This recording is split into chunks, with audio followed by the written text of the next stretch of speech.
Yamaha এক্সেসার। যারা একটু premium সেগমেন্টের ক্যাফে রেসার বাইক পছন্দ করেন তাদের জন্য একদম পারফেক্ট এই ইয়ামাহা এক্সেসার। ইন্দো ভার্সনের ওয়ার্ল্ড জিপি এডিশনের এই এক্সেসারটা এই মুহূর্তে সাওয়ারির কালেকশনে আছে। বাইকটা রান করেছে মাত্র ৯,১০০ কিলোমিটার, সাথে ২ বছরের রেজিস্ট্রেশন করা আছে। ৯,১০০ কিলোমিটার রান করলেও বাইকের কন্ডিশন আলহামদুলিল্লাহ খুবই ফ্রেশ, দেখে বোঝাই যায় না যে এটা ৯,০০০ কিলোমিটার রান করে ফেলেছে। বাইকটা সরাসরি দেখতে চাইলে চলে আসতে হবে আমাদের মিরপুর শোরুমে। এখানে এসে যাচাই বাছাই করে টেস্ট রাইড দেওয়ার সুযোগ পাবেন ইনশাআল্লাহ।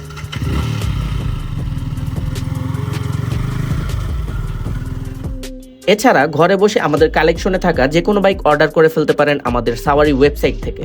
বাইকের প্রাইস থেকে শুরু করে সকল ইনফরমেশন পেয়ে যাবেন আমাদের ওয়েবসাইটে, অথবা সরাসরি কল করতে পারেন আমাদের ফেসবুকে দেওয়া নাম্বারে। আসসালামু আলাইকুম।